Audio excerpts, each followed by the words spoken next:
Blog Talk Radio.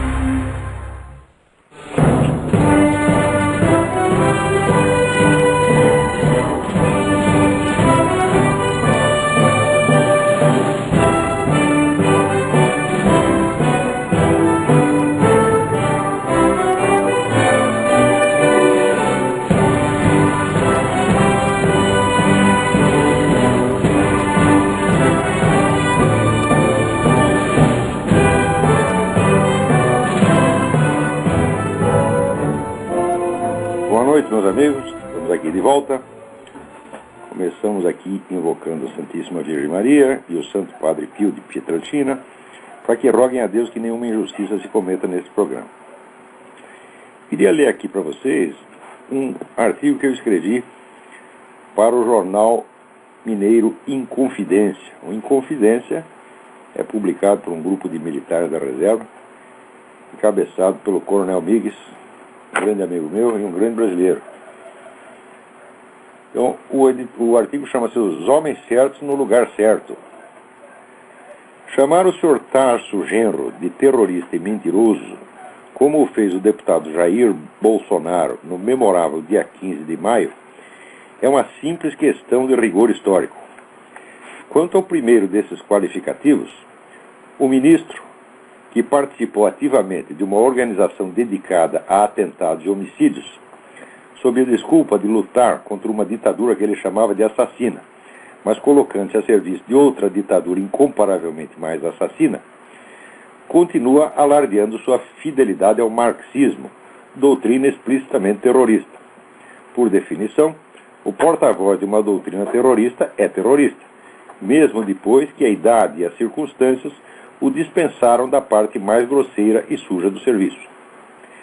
Se o Sr. Genro afirma que as práticas terroristas já não se justificam no presente quadro, é manifesto que tem em vista a mera questão da oportunidade tática, excluindo in limine qualquer condenação moral ao terrorismo em si.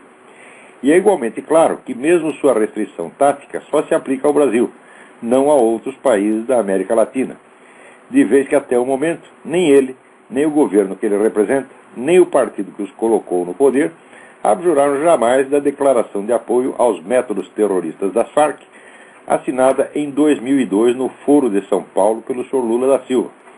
Declaração que, para cúmulo de cinismo, rotulava de terrorista, isto sim, o combate movido contra a narcoguerrilha pelo exército da Colômbia. A qualificação de ex-terrorista que a mídia adotou para embelezar a folha corrida de indivíduos como o Sr. Genro é artificiosa e descabida como o seria a de ex-assassino. Uma organização terrorista, por definição, não se compõe só dos paus-mandados que colocam bombas em locais onde elas inevitavelmente matarão transeuntes inocentes. Nem só dos pistoleiros que armam tocaias para balear gente pelas costas. Nem só dos heróicos assaltantes que, de metralhadora em punho, fazem tremer pálidas funcionárias de bancos.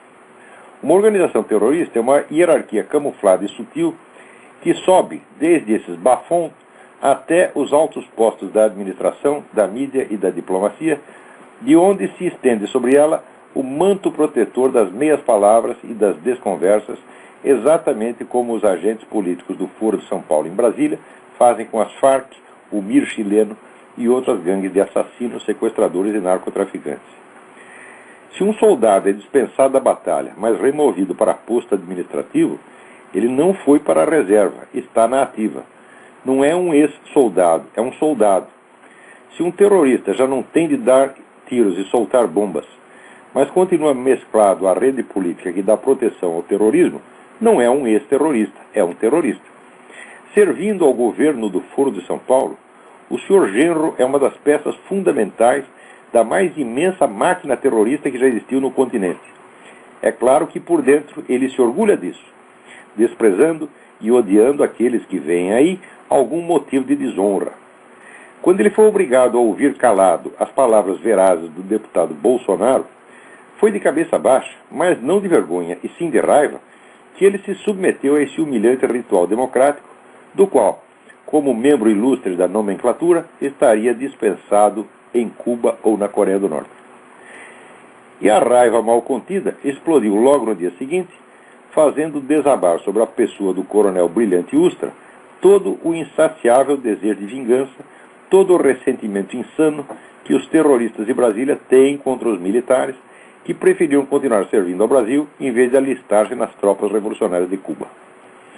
Quanto ao qualificativo de mentiroso, qual outro caberia ao representante de um governo que, tentando ceder um Estado inteiro da Federação aos poderes internacionais, o faz não somente contornando como um ladrão furtivo a autoridade soberana do Congresso, mas usando como pretexto científico para a doação um laudo antropológico falso assinado com nomes de pessoas que nem mesmo sabiam da sua existência. O pronunciamento do deputado Bolsonaro só pecou por incompletude, que a brevidade explica. Primeiro, não é só o ministro Genro que é terrorista e mentiroso. O governo Lula está repleto deles. Segundo, esses indivíduos não são só terroristas e mentirosos. São traidores do Brasil, mercadores da soberania nacional. Subiram ao poder para doar Roraima aos globalistas, a Petrobras à Bolívia, Itaipu ao Paraguai, as favelas do Rio às Farc e, por toda parte, terras produtivas à via campesina. Nenhum brasileiro lhes deve respeito.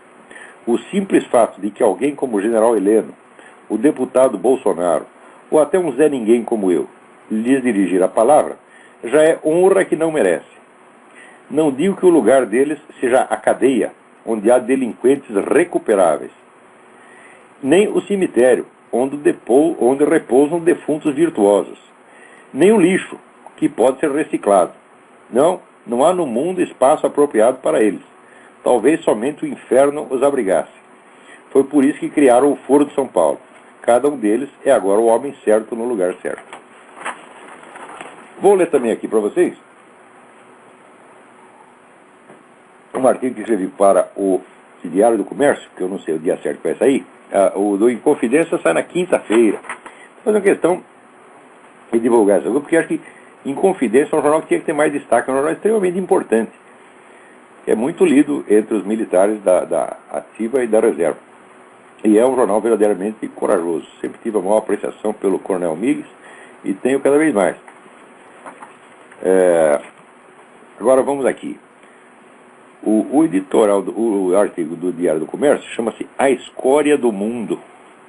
E tem como epígrafe o verso de Frei Luís de León: Quanto mais alto sube, baja al suelo. Quanto mais alto sobe, mais rápido cai. O artigo diz o seguinte: vou resumir aqui umas verdades óbvias e bem provadas que uma desprezível convenção politicamente correta proíbe como indecentes. Todo comunista, sem exceção, é cúmplice de genocídio, é um criminoso, um celerado, tanto mais desprovido de consciência moral, quanto mais imbuído da ilusão satânica da sua própria santidade. Nenhum comunista merece consideração, nenhum comunista é pessoa decente, nenhum comunista é digno de crédito. São todos, juntos com os nazistas e os terroristas islâmicos, a escória da espécie humana. Devemos respeitar seu direito à vida e à liberdade, como respeitamos o dos cães e das lagartixas, mas não devemos lhes conceder nada mais que isso. E seu direito à vida cessa no instante em que atentam contra a vida alheia. Nos anos 60 e 70, a guerrilha brasileira não foi nenhuma epopeia libertária. Foi uma extensão local da ditadura cubana, que àquela altura já tinha fuzilado pelo menos 17 mil pessoas e mantinha nos cárceres 100 mil prisioneiros políticos simultaneamente. Número 50 vezes maior que o dos terroristas que passaram pela cadeia durante o nosso regime militar, distribuídos ao longo de 2 décadas, nenhum por mais de 2 anos. E isto num país de população 15 vezes maior que a de Cuba. Nossos terroristas recebiam dinheiro, armas e orientação do regime mais repressivo e assassino que já houve na América Latina. E ainda tinham o cinismo de apregoar que lutavam pela liberdade. Agora que estão no poder, enchem-se de verbas públicas e justificam a comedeira, alegando que o Estado lhes deve reparações. O dinheiro do Estado é do povo brasileiro. E o povo brasileiro não lhes deve nada. Eles é que devem aos filhos e netos daqueles que suas bombas aleijaram e seus tiros mataram.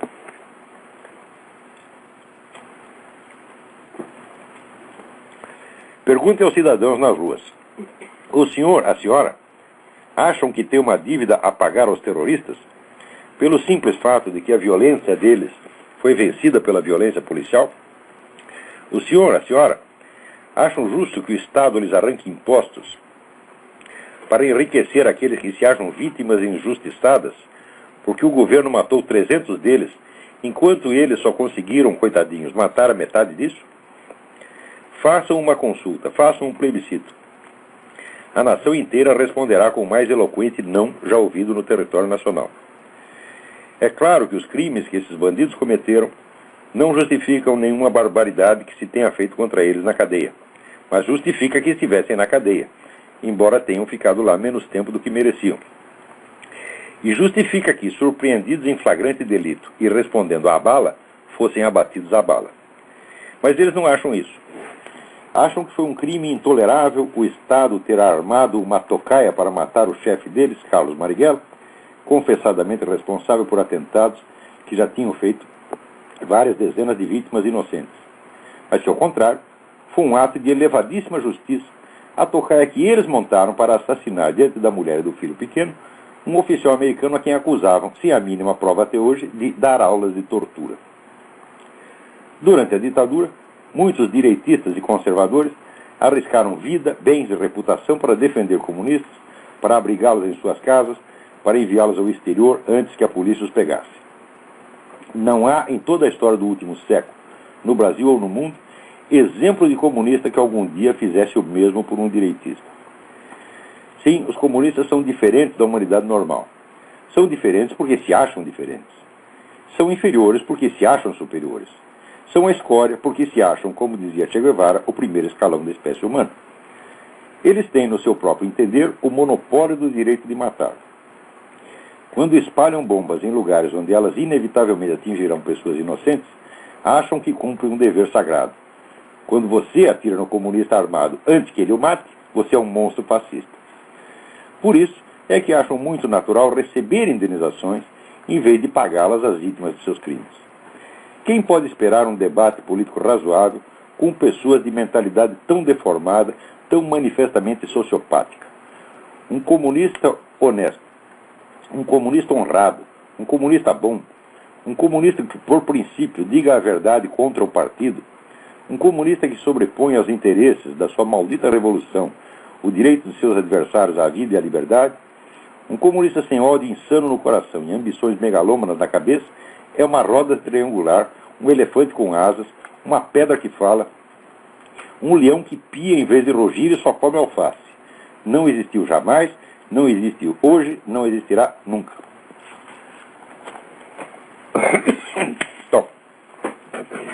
Então vamos lá.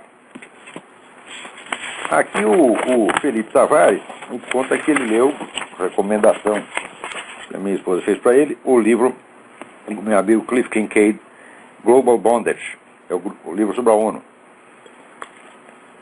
É um livro que, do meu modesto entender, todo mundo deveria ler. Um dos livros mais bem informados sobre esses planos de transformar a ONU num governo mundial. Planos que já não são planos que já estão em avançadíssimo estágio de implementação. Planos que, eles não jamais respondem, que já foram discutidos até na Assembleia Geral, né, sobre os quais já emitiram uma infinidade de documentos, e que, quando a gente menciona isso, os idiotas ainda respondem: isso é teoria da conspiração. Quer dizer, olha esse negócio de você usar esses estereótipos. Quer dizer, o estereótipo contra fatos é uma coisa que só mesmo um filho da puta faz, entendeu? Mas é um negócio assim que ele não devia admitir, ele devia bater no nego que faz isso. Porque a hora, falar, debate de ideias é uma coisa, agora, de trapaça, vigarice é outra completamente diferente, né? Quer dizer, quando você está querendo discutir a coisa seriamente, né? Fala dizendo que você sabe, e esperando ouvir alguma coisa inteligente, porque o debate às vezes existe, o debate não existe para você vencer o outro, né? O debate existe para os dois aprenderem uma coisa. O debate é a técnica dialética, é a arte da busca da verdade. Tá certo? Eu Se o neguinho que eu estou discutindo me convencer de uma coisa, mostrar que aquilo é certo mesmo, é verdadeiro, eu vou aderir, eu não tenho a menor dúvida em concordar com ele ter razão. Isso não é nenhum problema, não é nenhuma humilhação. Agora, no Brasil, parece que isso é mais intolerável humilhação, é você ter que concordar com o nego. Você tem que discordar, tem que né, protestar, tem que se sentir acusado, acuado, né? Reagir sempre com 4 pedras na mão. É o que todo mundo faz. Então, como que a gente vai conviver com pessoas que entendem por debate esse tipo de reação? Então, acabou o diálogo, não tem vamos dizer, confrontação de ideias, não tem nada, tem só, vamos dizer, um tentando explicar alguma coisa e o outro tentando trapacear. Então aí aqui o negócio é dar uma porrada logo, não, né? Se estiver à distância, você manda tomar no cu. Se estiver perto, você desce a mão, porra. Né? É a coisa mais certa, né? E esses caras querem ser espertinho, né? O meu filho, eu ensinava ele, porque os caras na escola, eles faziam ele de trouxa, né? Dizia, para que eu faço, né? Eu digo, por via das dúvidas, você desce a mão. Porque se você tentar ser mais esperto, mais malicioso que ele, você não vai conseguir, tá certo? Então, se você está vendo que você está com treta, não vai discutir com ele, não. Não tenta mostrar que você é mais esperto, não precisa ser mais esperto, é só descer a mão e pronto. Para que ser esperto? Né? Agora, se tiver a distância, você pelo menos manda o nego tomar no cu, pô. Ou então, se estiver numa circunstância assim, né? Vamos dizer que você está num jantar elegante, né? Uma festa, uma casa dos caras mais importantes, 400, não fica bem você bater no cara, então você manda tomar no cu. Tá certo? Agora, o livro do Cliff Kincaid, Global Bondage, eu realmente recomendo. E o Felipe pergunta, ele estava me perguntando se a ONU já teve alguma razão de ser. A ONU foi concebida já desde o início com o projeto de tornar-se governo global. Né? Isso só entrou na pauta dela, digamos, de uns entre 15 e 20 anos para cá. Quer dizer, uma pauta oficial. Tá certo? Mas a ONU sempre foi, desde o início, um instrumento, sobretudo da União Soviética. Não pode esquecer que a influência tremenda que os comunistas tiveram na fundação da ONU, para eles era uma coisa importantíssima, tá certo? Mas não eram só os comunistas, os globalistas em geral que estavam metidos nisso aí. Tá certo? Então, utilidade mesmo, olha, eu acho que não tem utilidade nenhuma, a não ser essa. Se você considerar que isso é uma utilidade, pode ser. Né? Vamos ver o que mais temos aqui.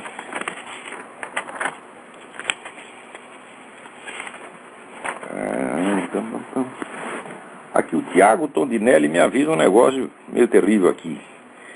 Ele, no seu livro sobre Aristóteles, o senhor comenta que Santo Tomás de Aquino também propõe a questão da gradação entre os discursos aristotélicos. Contudo, na nota de rodapé está que tal ideia de Santo Tomás confere com a questão número 1. Não achei a correspondência. Onde está exatamente essa questão de Santo Tomás? Falei, epa, eu estou vendo então que eu botei ali o lugar, fiz a citação no lugar errado. Porque é manifesto que Santo Tomás de Aquino fala disso, ele fala da gradação dos argumentos mais convincentes para os menos convincentes, dos argumentos mais fortes para os mais fracos. Então, o argumento mais forte, segundo ele, seria a demonstração lógica. Abaixo dele você tem a confrontação dialética, abaixo você tem a persuasão retórica e, por fim, você tem, onde é a imaginação poética. Tá certo? Quer dizer, eu ali observo que essa gradação, ela realmente existe, Santo Tomás tem razão, esses quatro argumentos que vão do mais probante, essa gradação do mais probante para o menos probante, ela existe. Porém, o objetivo dos discursos que não são o discurso lógico não é a prova, tá certo? O objetivo da dialética é a descoberta, não a prova, tá certo? Do retórico também, o retórico não quer provar nada, ele só quer obter um certo resultado, ele quer convencer você, mas não provar. E o discurso poético muito menos, tá certo? Então, bom, embora enfocando os 4 discursos como se fossem modos de prova, o que não é muito exato, o fato é que Santo Tomás de Aquino pegou né, a existência dos 4 discursos em Aristóteles, ele pegou de uma maneira claríssima. Ele não aprofundou a questão, mas que ele pegou. Do mesmo modo que isso aí também, uma observação também muito breve, estava em Avicena. Só que eles vão dizer, aqueles parágrafos preciosos, que às vezes estão perdidos no meio da obra, numa obra gigantesca, como a de Santo Tomás de Aquino, ou de Avicena. E foi justamente partindo dessas dicas, que uma eu vi em Avicena e outra em Santo Tomás de Aquino, e eu acho que foi o primeiro neguinho na história que perguntou, mas do que eles estão falando aí? O que é isso? Que negócio de 4 argumentos é esse? Agora, se eu botei a citação no lugar errado, é um problema, hein? Vou ter que corrigir numa próxima edição. Eu vou verificar isso aqui, Tiago. Obrigado por você ter me avisado. E eu não tive tempo de conferir para ver onde é, mas eu vou conferir e num dos próximos programas eu aviso. Olha, se não está no lugar que eu citei lá no livro, está em tal qual lugar. É muito importante que os leitores do meu livro, aqueles que queiram aprofundar o assunto, leiam diretamente essas fontes, né, que foram citadas. Esse negócio dos 4 discursos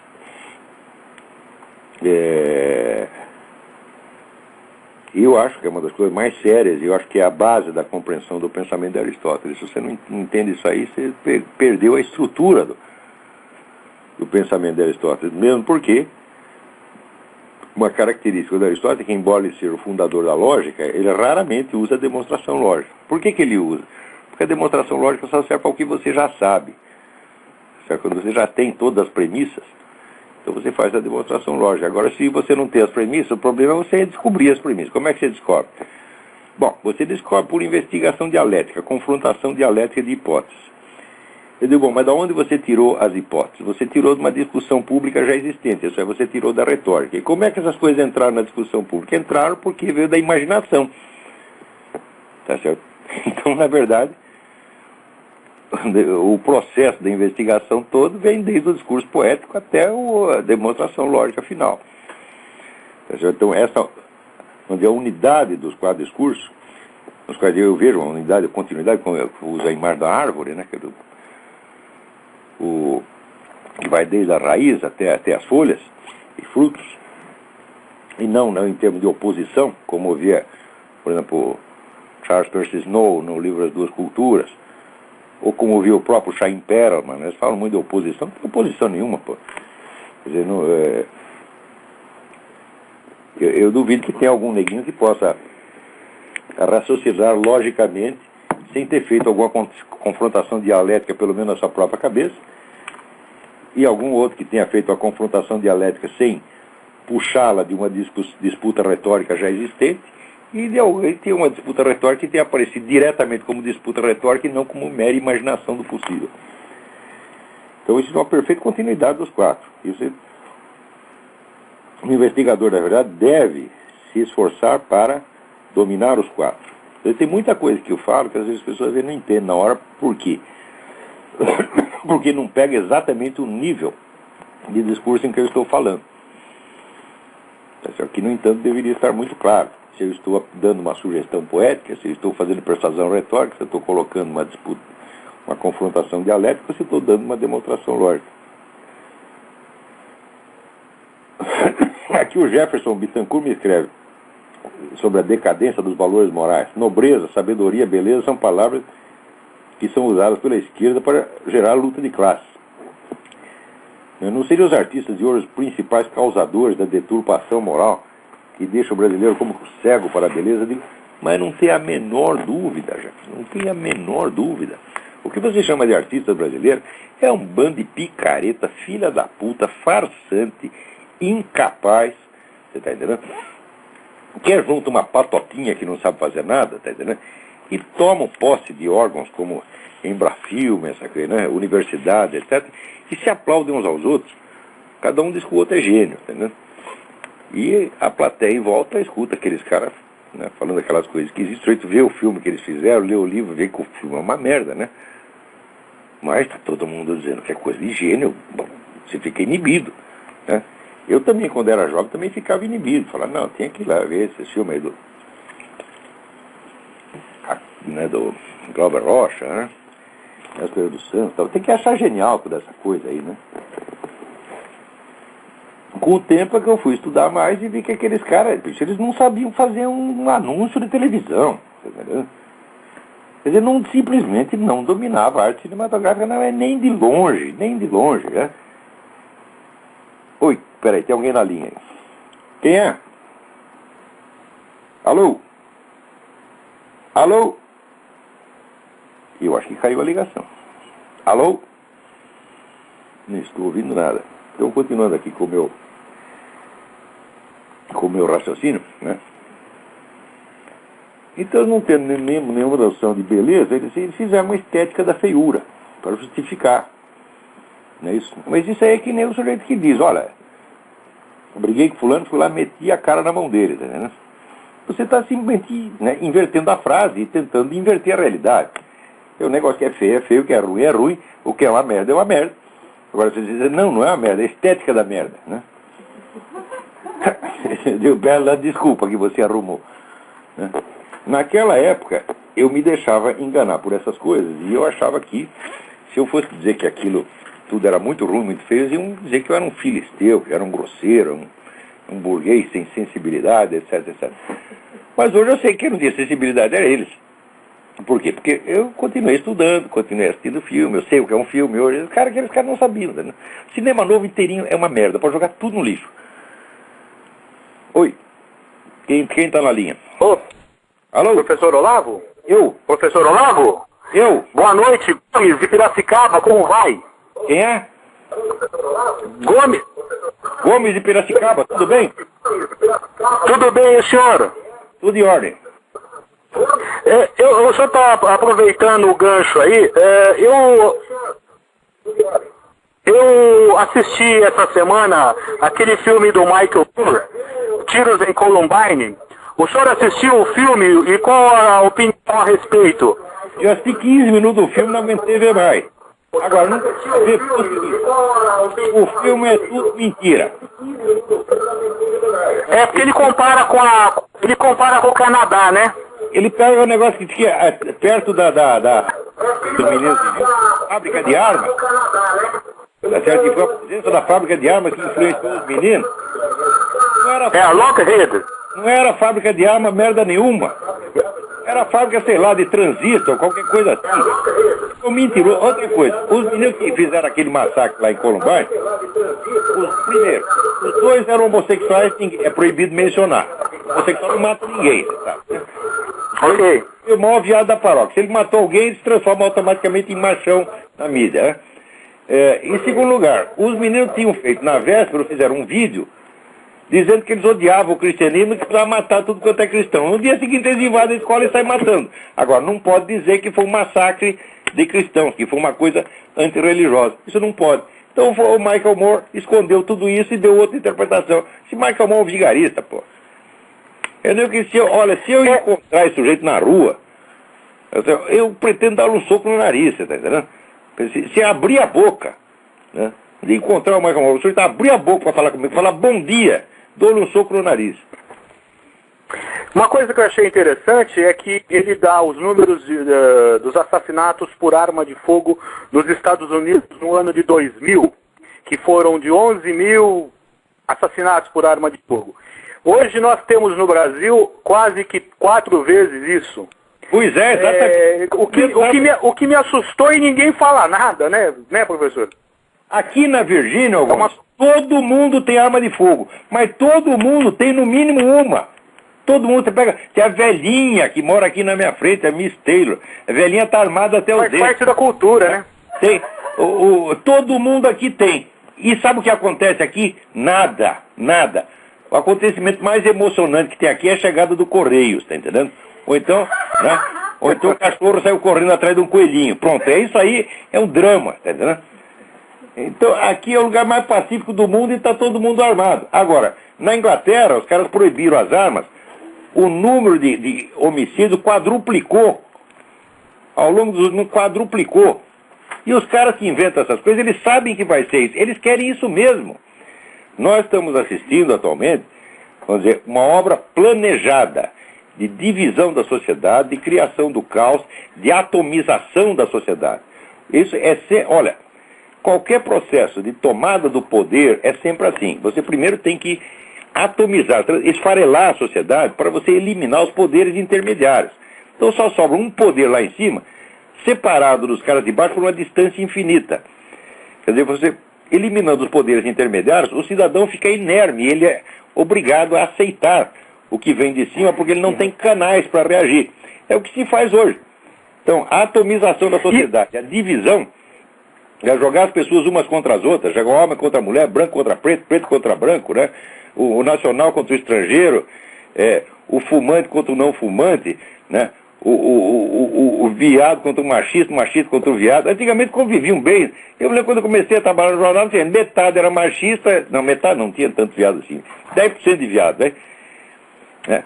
E se dava muito bem, porra. A gente fazia piada, não tinha ninguém levava nada a mal, né? Fazia piada com os viados faziam piada com a gente, e era tudo amigo.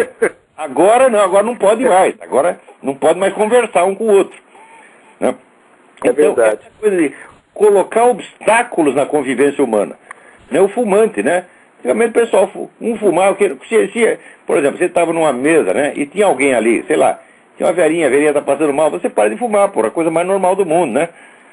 Então, você também, se está um lugar muito fechado, pequeno, você não vai puxar um cigarro ali, ninguém faz isso, né? Você está no hospital, não vai na igreja, não vai fumar na igreja, né? Mas todo mundo sabia disso, é uma coisa que bastava normas implícitas, normas tácitas de educação bastavam para controlar a situação. Agora o governo se mete... O senhor acredita... Agora o governo Desculpa, professor. O senhor... para jogar as pessoas umas contra as outras. Diga.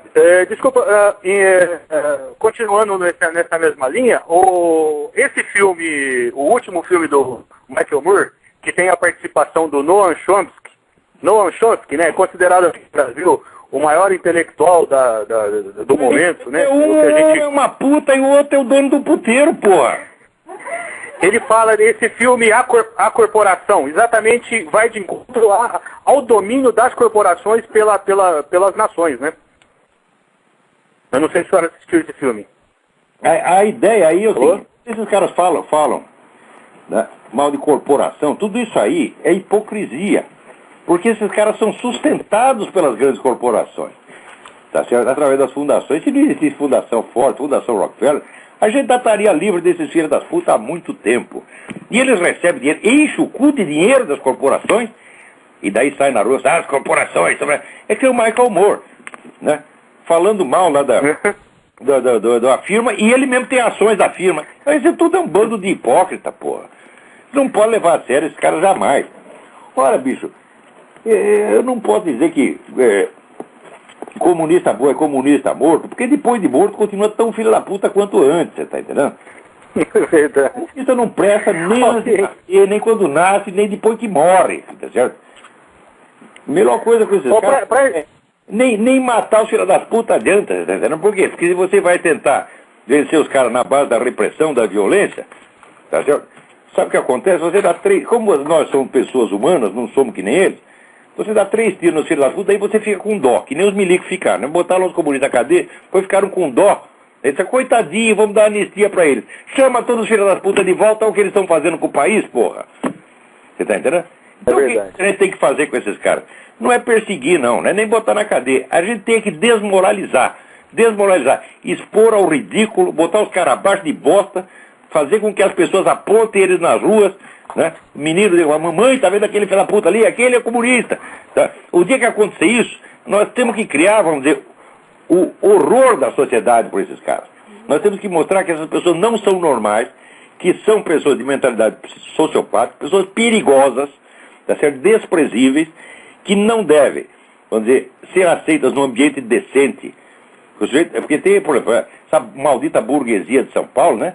Não dão uma festa que não convida lá 20, 30 comunistas para fingir que olha como eu sou tolerante, como eu sou bondoso, né?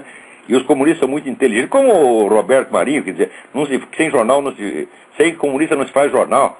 Mentira. Comunista, que olha, eu tenho 40 anos de jornalismo nas costas, porra. Sabe para que serve comunista? Para levar jornal à falência. Isso é que eles fazem. Para tomar um jornal, levar a firma à falência e ainda falar mal do dono. Para isso que serve. Então, com o Globo... Agora... Coisa, né? Tomaram agora, o cúmulo de cospe na memória do próprio Roberto Marinho. É verdade. O comunista não Mas é o cúmulo é nenhum, tá entendendo? Eu não tenho amigo comunista, não quero amizade com nenhum comunista, tá entendendo? Olha, pode ter amigo viado, puta, bandido, traficante, você tá entendendo? Proxeneta, mas comunista não. Ok, professor, foi um prazer falar com o senhor. Muito.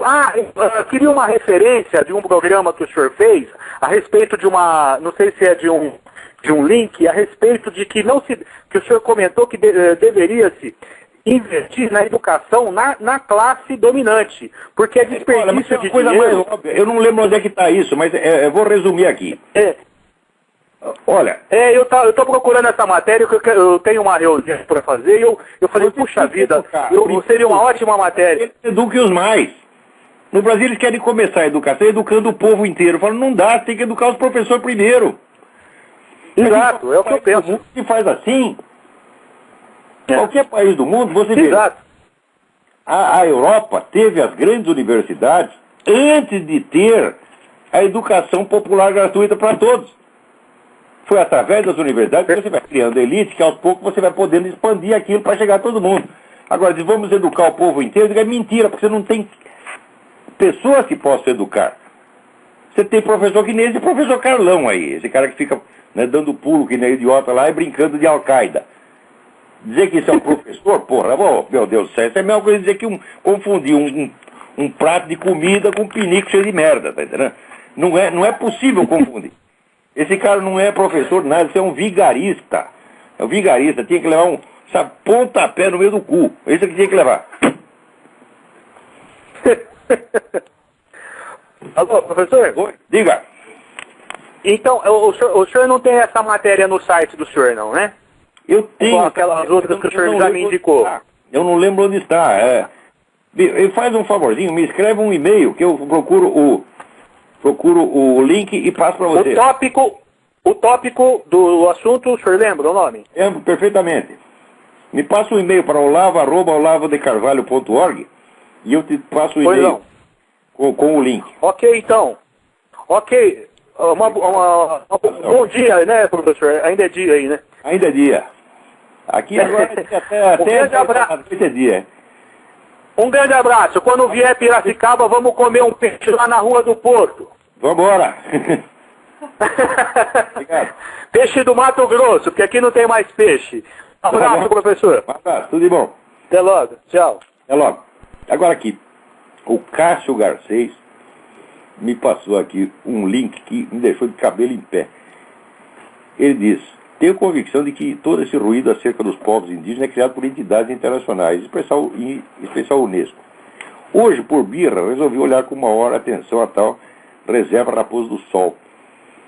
E para minha surpresa, todas as informações para desacreditar por completo essa iniciativa estão escancaradas no site. Olha, vocês vão lá e deem uma olhada. É o Conselho Indigenista de Roraima. Então, www.cir.org.br.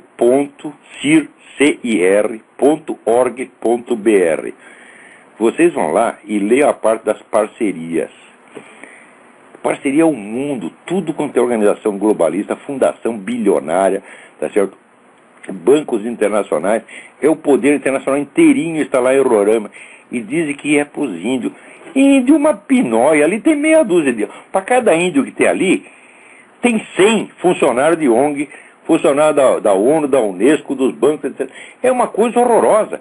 Esse negócio da Raposo do Sol, isso é a maior fraude. Quem inventou essa coisa devia estar na cana. E mais ainda, pessoal que apresentou esse laudo antropológico assinado por um sujeito que era... Quem que o cara era mesmo? Porteiro, sei lá. Está lá a assinatura. Fulano de tal antropólogo. Daí apareceu o nego, pô, não sou antropólogo não, eu sou motorista. Porra!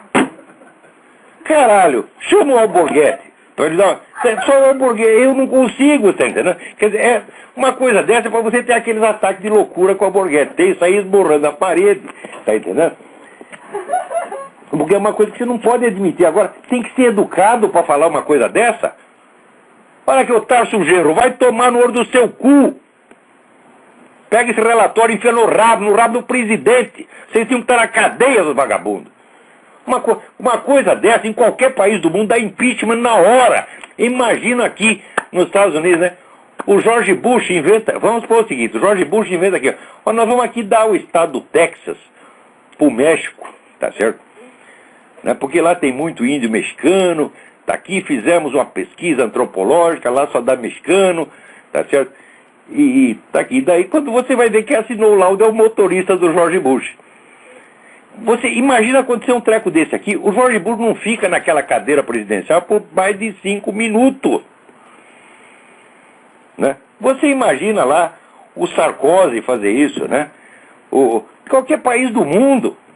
Isso não acontece. Agora, no Brasil as pessoas estão acovardadas, estão desfibradas, e quando elas veem uma coisa dessa, uma fraude vagabunda dessa aí, ainda tem que falar com respeito. Você vê quando o Bolsonaro chamou o Tarso Genro de terrorista e mentiroso, o presidente da sessão disse, o senhor modere a sua linguagem. Modere a sua linguagem, caralho, queria eu estar lá no lugar do Bolsonaro.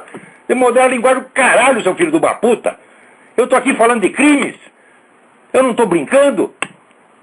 Quer dizer, o nego falsifica um laudo para entregar o estado inteiro da federação para estrangeiro e ainda quer me enganar com isso, quer que ser tratado com respeito? Cara, porra, o que é isso? O brasileiro já perdeu a medida das coisas, se acostumou tanto com o absurdo, você está entendendo? Se acostumou tanto a ser, vamos dizer, roubado, surrado, espancado, estuprado, que agora já, né?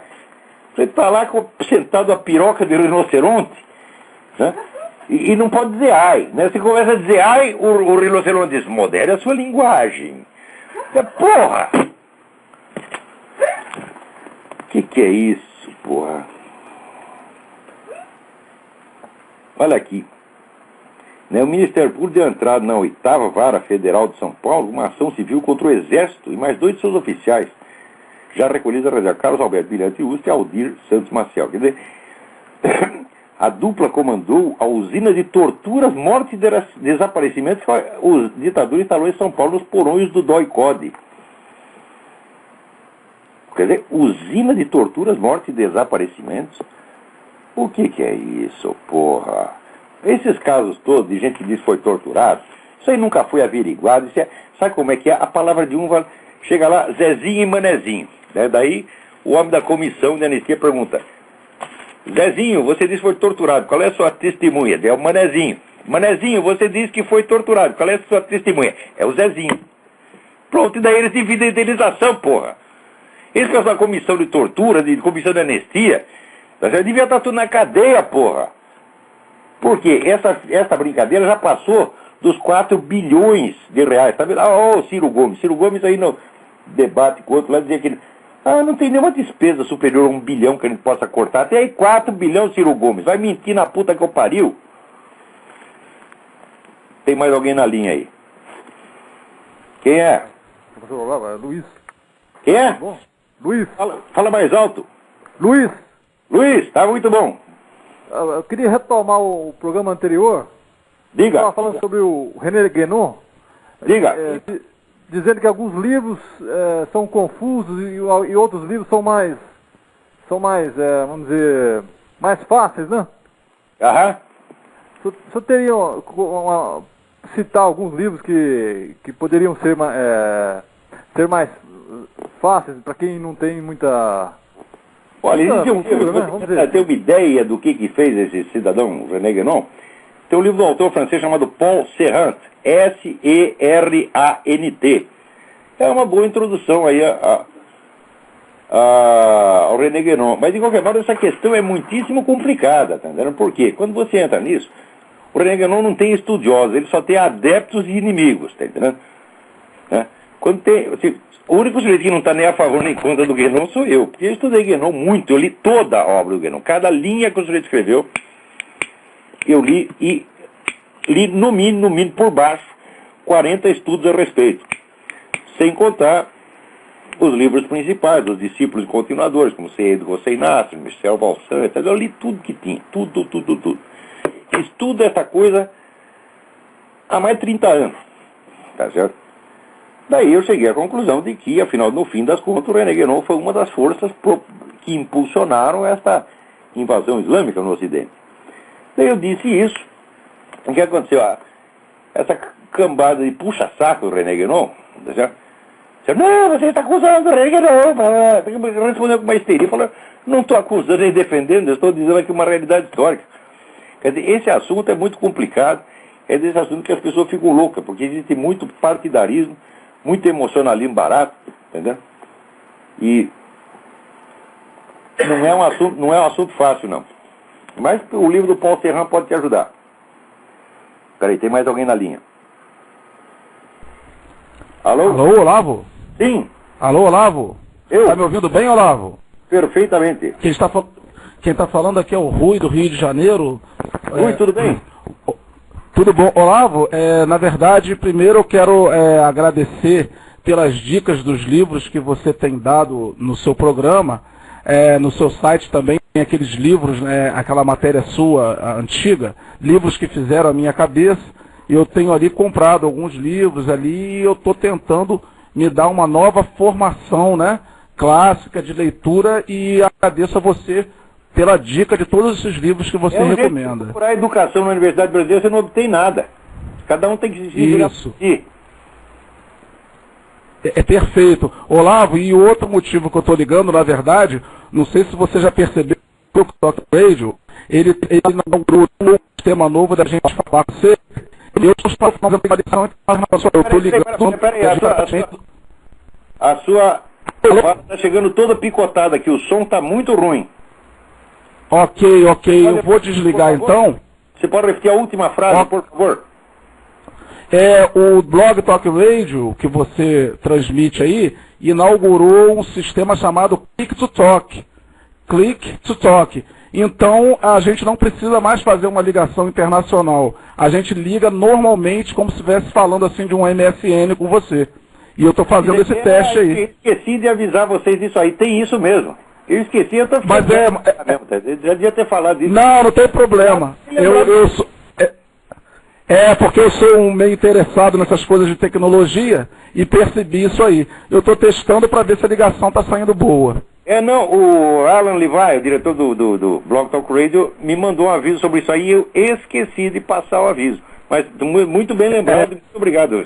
Serviço basta a pessoa tem que estar cadastrada no Blog Talk Radio, tem que ter um cadastro, tem que ter logado, tem que ter o teu log, e na hora do programa, fala o programa lá, clica to talk. Clica aqui, vai guiando as instruções, e aí a gente tem o prazer de falar com vocês. Obrigado pela atenção, e muito obrigado pelo prosseguimento ao programa aí. Boa noite para vocês. Muito obrigado. Um abração. Um abraço. Peraí, tem mais alguém aí? Então, diga. Alô? Alô, Olavo? Sim. É o Vitor de Boston, como vai? Vitor, tudo bem? Joinha. Eu vou aproveitar que o senhor falou do Alborguete, tem mais uma frase dele que é um chavão muito conhecido, que é: tudo que pinta de novo, pinta na bunda do povo. E realmente pinta na bunda do povo brasileiro. É o PSOL. É verdade. E a minha pergunta é quanto, eu já vi vários dos seus posts na internet, no YouTube, falando sobre, o rapaz citou a educação das classes não dominantes, as classes das elites, Mas eu acho que o problema é o seguinte: tem tanta propaganda comunista no nosso país, principalmente nas emissoras mais na Globo, não sei se a Record é a mesma coisa, mas eu quero saber qual que é a solução para o Brasil, porque eu estou esperando a hora de uns militares aí que já estão de saco cheio desse negócio, de comunismo, que eles eram ditadores e torturadores, o que lá, começar a pegar uma metralhadora, começar a roubar um canhão no quartel e começar alguma coisa para ver se acaba com essa loucura. Eu acredito que eles façam nada. Por quê? Porque houve um longo trabalho de desmoralização, de debilitação das Forças Armadas. Quer dizer, a oficialidade hoje, embora tenha muita gente boa, não tem mais aquela liderança que tinha 30, 40 anos atrás. E além disso, as Forças Armadas, elas não podem ter iniciativa própria. As Forças Armadas só intervêm quando a sociedade civil pede. Mas os órgãos, os comunistas foram espertos, eles tomaram primeiro todos os órgãos da sociedade civil. Uhum. Então, vamos dizer, as Forças Armadas não podem intervir, não podem dar um golpe, elas só podem intervir para restaurar a ordem constitucional quando ela foi quebrada, como foi quebrada pelo João Goulart. Quer dizer, o João Goulart estava incitando os sargentos à revolução armada, o presidente da República fazendo isso. Então é claro que a ordem constitucional foi quebrada, é claro que o filho da puta tem que ir para cadeia, tá certo? O lugar do João Goulart é na cadeia, não é no exílio não, porque ele saiu correndo do Brasil, foi para o Uruguai, onde ele tinha uma fazenda monstro, curtir lá a sua riqueza, tá certo? Ainda, os milicos foram bondosos, deixaram o cara sair, não devia deixar não, devia estar na cadeia até hoje, tá certo? Só por ter falado isso, o presidente da República não pode pregar a quebra da hierarquia militar dessa maneira como ele fez. Tá certo? Naquela época era quando o Luiz Carlos Prestes, no discurso dele aí no Maracanã, dizia: estamos no poder, estamos no poder. Bom, foram tirados de lá em 24 horas sem um tiro, porque comunista é cagão, presta atenção. Você está com medo de comunista? Eu conheço essa cambada. Eles ficam valentes quando tem no mínimo 100 contra 1. Com 100 ainda não dá, quando chega 101, eles falam: pronto, agora estamos em maioria. Né? Não é mais um, é 100 mais um. Eles são tudo assim. Você não vê aquele merda daquele Quartinho de Moraes? Que eu escrevi um artigo repetindo o que ele disse dele mesmo. Ele disse: fui caluniado, fui caluniado. O que ele faz? O que ele fez? Escreveu um artigo para responder ao meu? Não. Chamou 1.500 caras para se proteger embaixo de 1.500. É um cagão. Você está entendendo? Mentiroso cagão. E são todos assim. No dia 31 de março para 1º de abril, tá certo? Eu era estudante na época, a gente saiu para a rua procurando as lideranças esquerdistas para saber qual é a orientação que devemos fazer. Sabe onde estavam as lideranças esquerdistas? Estavam tudo nas embaixadas. Tinham fugido todos, de medo. Tá certo? Depois você botando banca que são heróis. Você teria algum heroísmo você pegar uma metralhadora, encostar na cara do caixa do banco e dizer: me dá o dinheiro aí? Ter heroísmo você fazer tocaia para matar o capitão Chandler pelas costas? Isso é um bando de cagão, porra. E é por isso que estão tão ressentidos, tá entendendo? Porque eles sabem que não vale nada. Quer dizer, 1.000 desses comunistas, comparado com um oficial das nossas Forças Armadas, é nada. E por isso mesmo, eles estão há 30 anos boicotando, sabe, dividindo Força Armada, sonegando verba para enfraquecer, fazendo tudo para desmoralizar. E ao mesmo tempo, puxa o saco. Quer dizer, por um lado desce o pau, por outro puxa o saco. Tá entendendo?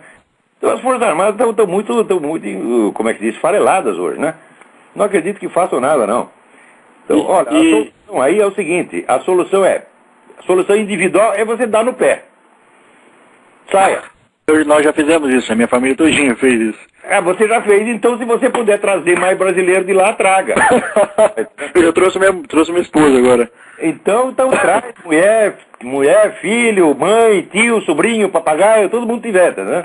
Tem cachorro lá. Eu trouxe 3 cachorros, tá entendendo? Eu não ia deixar o cachorro aí, não. Só mais uma pergunta, já que você falou de comunistas contra quando tem que ter mais de 100, de 1.000, fizeram um ataque aos camisas verdes em 30, acho que foi em 30, não sei se foi em 32 ou 37. E o que o senhor acha sobre os integralistas aí? Olha, eu acho que eram uns caras idealistas malucos, tá entendendo?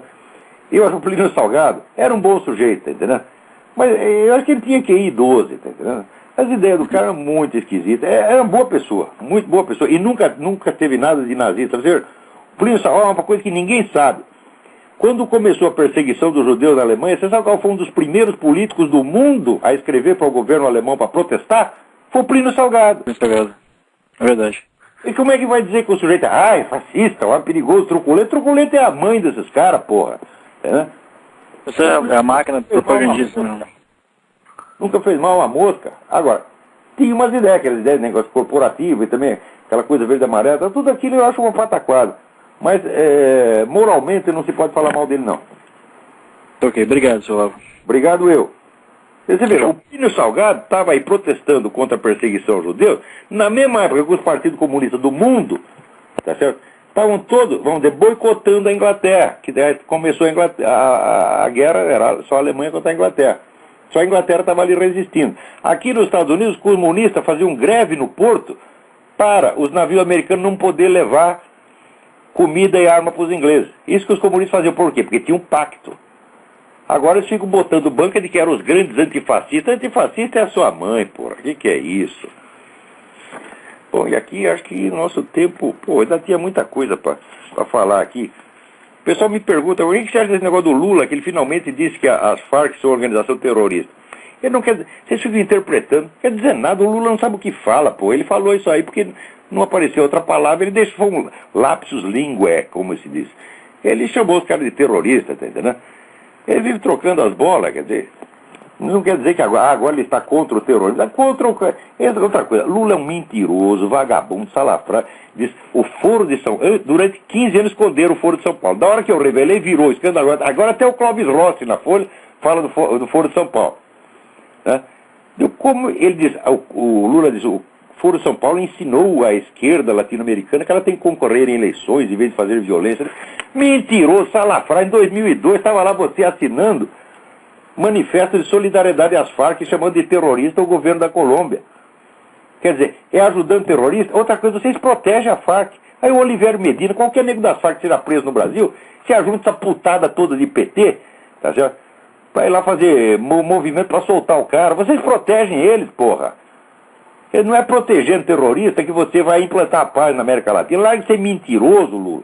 Você é outro também, tá entendendo? Que, porra, se eu encontrar esse cara algum dia, alguma recepção oficial, ele vai ver o que vai ter que ouvir. Tá certo? Eu vou tratar com respeito esses caras. Não tenho respeito nenhum, nem por você, nem por essa putada toda que você pôs no poder aí. Você não merece, não merece. Tá certo? Antigamente, olha, existiu, vamos dizer, comunista, não digo honrado e honesto, mas pelo menos comunista inteligente, entendeu? Que tinha alguma coisa na cabeça, existiu 30, 40 anos atrás, acabou, não tem mais nada. Os salafrários são todos salafrários, todos, sem parar, sem exceção. Tá certo? Mas pelo menos tem alguma coisa na cabeça, além de merda. Muito bem, então, eu acho que o nosso tempo aqui, né, acabou, não dá mais nada, não dá tempo para falar mais nada. Muito obrigado a todos e até a semana que vem, se Deus quiser.